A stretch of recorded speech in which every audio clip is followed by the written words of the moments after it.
हमारे इस चैनल मैथिली गंगा को लाल बटन दबाकर सब्सक्राइब करें व घंटी के निशान का बटन दबाएं ताकि सभी नए वीडियो आप तक तुरंत पहुंचे बिल्कुल मुफ्त।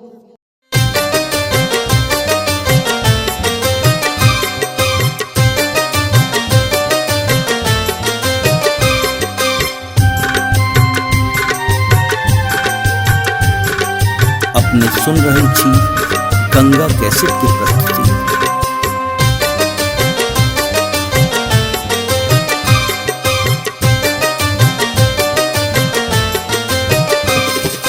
राम नाम के नदिया अगम बही जाए वा में क्यों क्यों नहाए, क्यों क्यों नहाए वा में क्यों क्यों नहाए वा में क्यों क्यों नहाए, क्यों क्यों नहाए वा में क्यों क्यों नहाए, क्यों क्यों नहाए। राम नाम के नदिया अगम बही जाए वा में क्यों क्यों नहाए।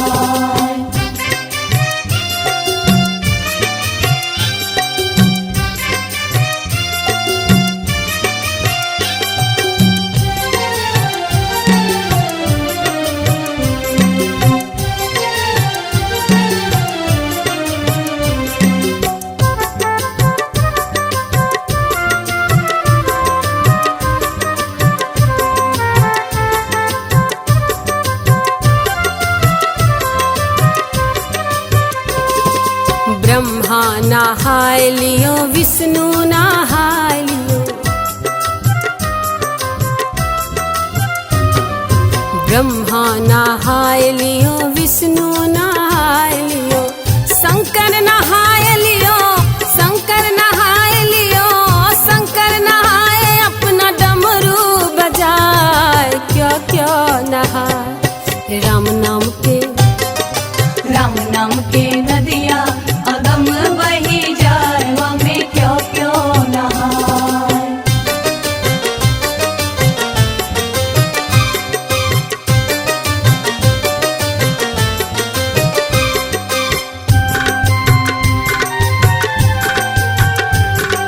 अपने सुन रही थी गंगा कैसेट की प्रस्तुति।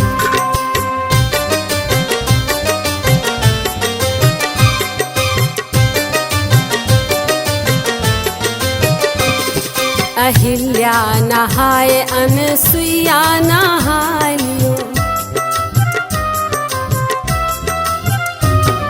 अहिल्या नहाय अनसुईया नहाय लियो, गणिका नहाय लियो, गणिका नहाय लियो, गणिका नहाय लियो, सुगा पढ़ाए क्यों क्यों नहाए। राम नाम के नदिया अगम बही जाए वा में क्यों क्यों नहाए।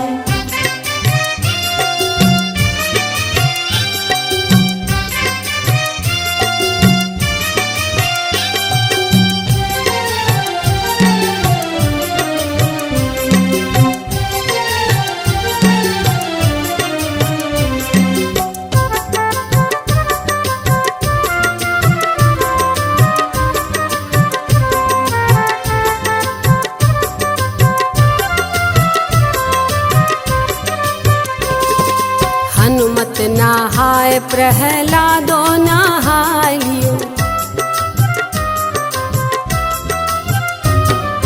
हनुमत नहाय प्रहलादो नहाय लियो, नारद नहाय लियो, नारद नहाय लियो, नारद नहाय लियो, बीना बजाए क्यों क्यों नहाए। राम नाम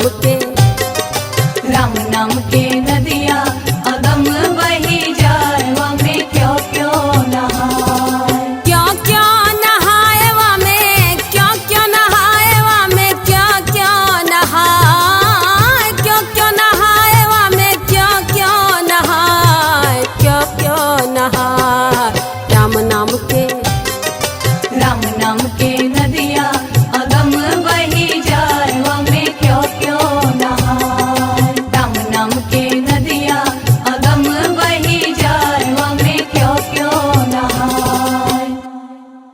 हमारे इस चैनल मैथिली गंगा को लाल बटन दबाकर सब्सक्राइब करें व घंटी के निशान का बटन दबाएं ताकि सभी नए वीडियो आप तक तुरंत पहुंचे बिल्कुल मुफ्त।